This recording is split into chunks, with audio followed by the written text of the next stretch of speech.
নমস্কার বন্ধুরা, সবাই কেমন আছেন? আশা করছি সবাই ভালো আছেন। আমার চ্যানেলে সবাইকে স্বাগত। আজ শনিবার সন্ধ্যের সময় আমি ফুলকপি দিয়ে একটা দারুণ স্বাদের রেসিপি বানাবো। সেই জন্য নিয়ে নিয়েছি আমি এখানে একটা গোটা ফুলকপি, আর নিয়ে নিয়েছি এখানে একটা বড় দেখে আলু। এই আলু আর ফুলকপিকে আমি এখন কেটে নেব। এখানে ফুলকপিগুলোকে আমি ছোটো ছোটো টুকরো করে কেটে নিয়েছি, আর আলুটাকেও ছোটো ছোটো করে কেটে নিয়েছি। আর ফুলকপির যে গোড়ার দিকটা ছিল সেটা আমি ফেলে দেইনি, সেটাও আমি আলুর সাথে কেটে নিয়েছি। গ্যাসে একটা কড়াই বসিয়ে দিয়েছি, এটা দিয়ে দেবো জল। জলটা আমি একটু গরম করে নেব। এর মধ্যে দিয়ে দেবো আমি কিছুটা লবণ, দিয়ে আমি ফুলকপিগুলো দিয়ে দেব।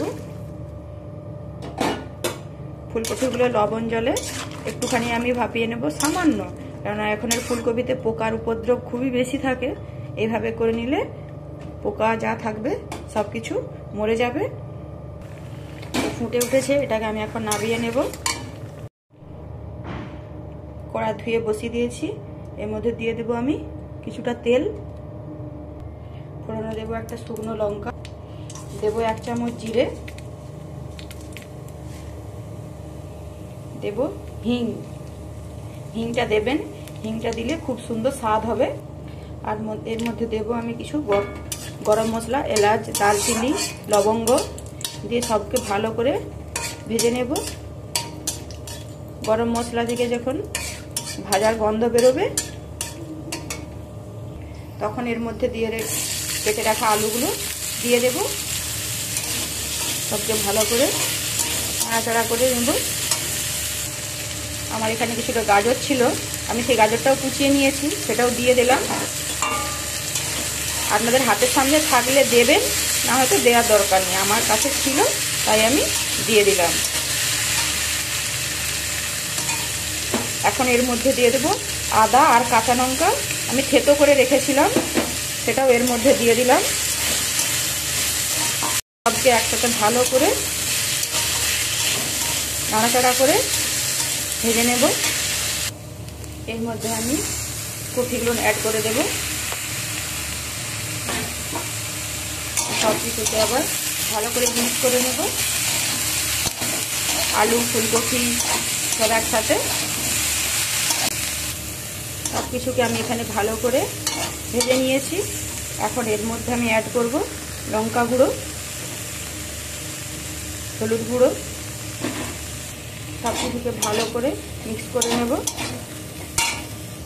এখন আমি এর মধ্যে দিয়ে দেবো 1 চামচ জিরে গুঁড়ো, দিয়ে সব কিছুকে আবারও একসাথে মিক্স করে নেব। এখন দিয়ে দিলাম পরিমাণ মতো লবণ, দিয়ে সব কিছুকে আবারও নাড়াচাড়া করে নেব। এর মধ্যে দিয়ে দেবো আমি অল্প একটু জল। জল বেশি দেবো না, অল্প দেবো। এটা প্রায় হাফ সেদ্ধ হয়ে গিয়েছে, অল্প একটু জল দিয়ে দেব।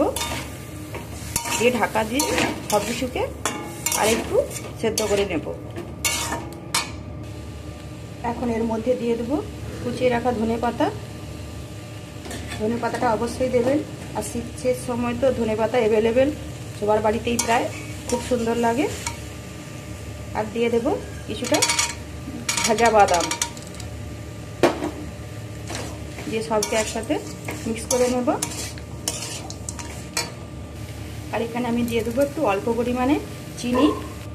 তো আমার এটা একদম রেডি। এটাকে আমি এখন ঢাকা দিয়ে রেখে দেব। এখানে পুরো পুরটাকে আমি তুলে নিয়েছি। আমি এখানে নিয়ে নিচ্ছি 1 বাটি ময়দা, জিরে, অল্প একটু জোয়ান, পরিমাণ মতো লবণ, সব কিছুকে একসাথে মিক্স করে নেব।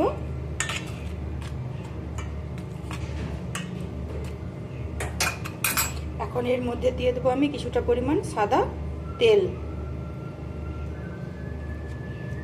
দিয়ে হাতে করে সব কিছুকে এভাবে মাখিয়ে নেব। একটু বেশি করে তেল দিয়ে ময়াম দিবেন। আমি যে দেখছেন এরকম মুঠো করলে মুঠো হয়ে যাচ্ছে, আবার একটু টাচ করলেই ভেঙে যাচ্ছে। এভাবে করে ময়াম দিয়ে নিতে হবে। এবার আমি অল্প অল্প জল দিয়ে এটাকে মেখে নেব। অল্প অল্প করে জল দেবেন, একবারে বেশি জল দেবেন না, দিয়ে মেখে নেব।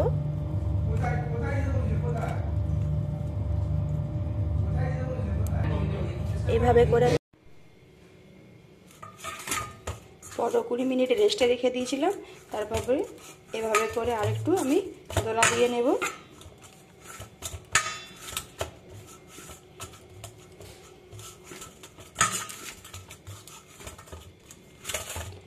এখন এর থেকে আমি ছোট ছোট করে লেচি কেটে নেব।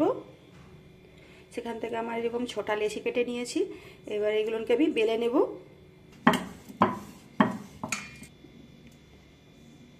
মাঝখান থেকে এরকমভাবে কেটে দিলাম। এখানে একটাকে আমি নিয়ে নিলাম, নিয়ে এভাবে ভাঁজ করে নেব।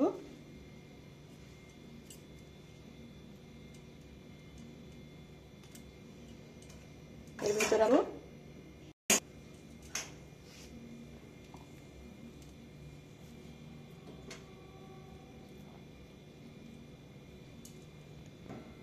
এখানে জল নিয়েছি, জল এইভাবে করে একটু চারপাশে বুলিয়ে দেব।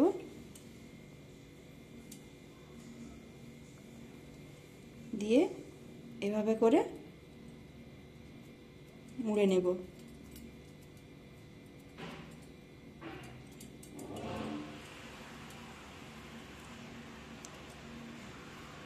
আমার এখানে একটা রেডি হয়ে গেল। কত সুন্দর হয়েছে। আরেকটাকেও আমি এইভাবে করে মুড়ে নেব।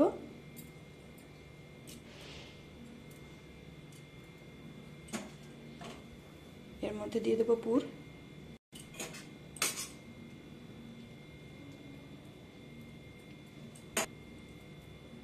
তার পাশে জল লাগিয়ে নেব।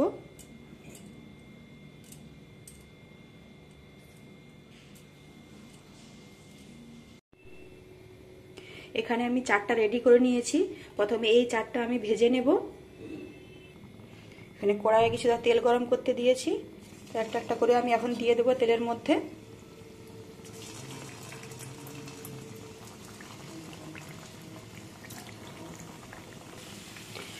বন্ধুরা, আমার ভিডিও যদি আপনাদের ভালো লেগে থাকে তাহলে লাইক করবেন, শেয়ার করবেন, কমেন্ট করে পাশে থাকবেন, আর আমার চ্যানেলটিকে অবশ্যই সাবস্ক্রাইব করবেন। এক সাইডটা আমি উল্টে দিয়েছি, আবারও এক সাইডটা আমি উল্টে দেব। এভাবে উল্টে পাল্টে এই চারটাকে আমি ভাজা করে নেব।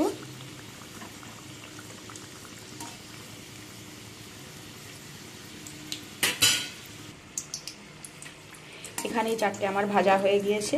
আর এটাকে হাই ফ্লেমে ভাজবেন না, হালকা মিডিয়াম লো ফ্লেমে ভাজবেন, তাহলে খুব সুন্দর করে ভাজা হবে। তো এই চারটাকে আমি এখন তুলে নেব।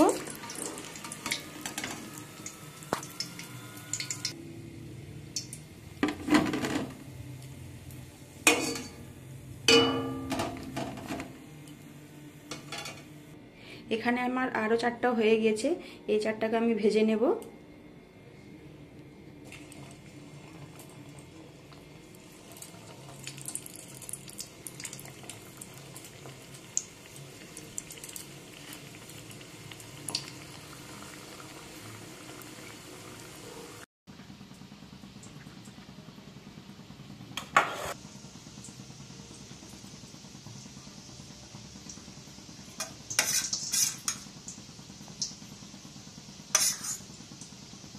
আবার একটাকে আমি এভাবে তৈরি করে নিচ্ছি।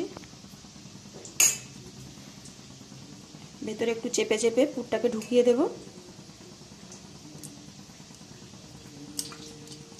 আমি কিন্তু সম্পূর্ণ নিরামিষ ভাবে এটা করলাম, আপনারা দেখলেন। নিরামিষ সিঙ্গাড়া এভাবে খেতে খুব সুন্দর লাগে। ভালো করে চেপে, এভাবে করে ভালো করে চেপে চেপে মুখটাকে বন্ধ করে দেবেন। এক সাইডটাতে হালকা লালচে কালার এসে গিয়েছে, এইগুলোকে আমি এবার উল্টে দেবো। এই দেখুন বন্ধুরা, কত সুন্দর হয়েছে। কত কম উপকরণ দিয়ে, বাড়িতে থাকা উপকরণ দিয়েই খুব সহজে নিরামিষ ফুলকপি সিঙ্গাড়া বানিয়ে নিতে পারেন আপনারা। এখানে আমার আরও চারটে বানানো হয়ে গেছে। আর এই 4টে ভাজতে দিয়েছিলাম, এগুলো হয়ে গিয়েছে। এগুলোকে এখন আমি তুলে নেব। কত সুন্দর হয়েছে দেখুন বন্ধুরা, এই দেখুন কত সুন্দর হয়েছে।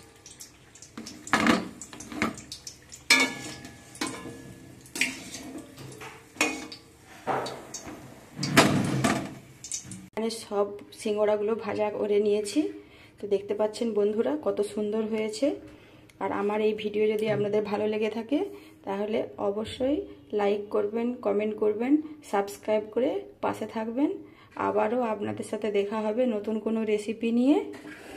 সবাই সুস্থ থাকবেন, ভালো থাকবেন।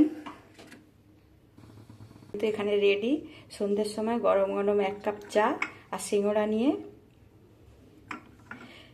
কেমন লাগছে আপনারা একটু শুধু কমেন্ট করে জানাবেন।